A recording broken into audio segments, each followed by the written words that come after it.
ಸಿದ್ದನಗೊಳ್ಳ ದಾಸೋಹ ಹಾಗೂ ಕಲಾಪೋಷಕ ಮಠದ ಪರಮ ಪೂಜ್ಯ ಶ್ರೀ ಶಿವಕುಮಾರ ಸ್ವಾಮೀಜಿ ಅವರ ಹುಟ್ಟುಹಬ್ಬ ಇಂದು ನಡೆಯುತ್ತಿದೆ. ಈ ಹಿನ್ನೆಲೆ ಯಾವುದೇ ಸಂಭ್ರಮಾಚರಣೆ, ಮಠಕ್ಕೆ ಆಗಮಿಸುವ ಕಾರ್ಯಕ್ರಮಗಳನ್ನು ನಡೆಸಬಾರದೆಂದು ಶ್ರೀಗಳು ಭಕ್ತಾದಿಗಳಿಗೆ ಸ್ಪಷ್ಟ ಸೂಚನೆ ಕೊಟ್ಟಿದ್ದಾರೆ. ಶ್ರೀಗಳ ಅಪ್ಪಣೆಯಂತೆ ಹುಟ್ಟುಹಬ್ಬವನ್ನ ಸೇವಾ ಕಾರ್ಯಗಳ ಮೂಲಕ ಅರ್ಥಪೂರ್ಣವಾಗಿ ಆಚರಿಸಲು ಭಕ್ತರಲ್ಲಿ ಮನವಿ ಮಾಡಲಾಗಿದೆ. ತಮ್ಮ ತಮ್ಮ ಊರುಗಳಲ್ಲಿ ಬಡ ವಿದ್ಯಾರ್ಥಿಗಳಿಗೆ ಪುಸ್ತಕಗಳು ಅಥವಾ ಪೆನ್ನುಗಳನ್ನು ವಿತರಿಸುವುದು, ಆಸ್ಪತ್ರೆಗಳಲ್ಲಿ ರೋಗಿಗಳಿಗೆ ಹಣ್ಣು ಹಂಪಲು ನೀಡುವುದು, ಬಡವರಿಗೆ ಅಗತ್ಯ ಸಹಾಯ ಒದಗಿಸುವುದು ಇವೇ ಹುಟ್ಟುಹಬ್ಬದ ನಿಜವಾದ ಆಚರಣೆ ಅಂತ ಶ್ರೀಗಳು ತಿಳಿಸಿದ್ದಾರೆ.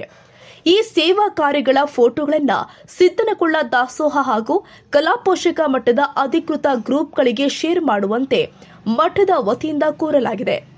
ಶ್ರೀಗಳು ತಮ್ಮ ಹುಟ್ಟುಹಬ್ಬವನ್ನು ವೈಯಕ್ತಿಕವಾಗಿ ಆಚರಿಸಿಕೊಳ್ಳುವುದಿಲ್ಲ. ಸೇವೆಯ ಮೂಲಕ ಸಮಾಜಕ್ಕೆ ಸಂದೇಶ ಕೊಡುವುದೇ ತಮ್ಮ ಆಶಯವೆಂದು ಮಠದ ಪ್ರಕಟಣೆಯಲ್ಲಿ ತಿಳಿಸಲಾಗಿದೆ. ನವಕರ್ನಾಟಕ ಟಿವಿ ಹಾಗೂ ಅದರ ಸಂಪೂರ್ಣ ತಂಡ ಮತ್ತು ನವಕರ್ನಾಟಕ ರಾಜ್ಯ ಕಟ್ಟಡ ಮತ್ತು ಇತರೆ ನಿರ್ಮಾಣ ಕಾರ್ಮಿಕರ ಒಕ್ಕೂಟ ಬೆಂಗಳೂರು ಇವರ ವತಿಯಿಂದ ಪೂಜ್ಯ ಶಿವಕುಮಾರ ಸ್ವಾಮೀಜಿಗಳಿಗೆ ಹುಟ್ಟುಹಬ್ಬದ ಹಾರ್ದಿಕ ಶುಭಾಶಯಗಳು.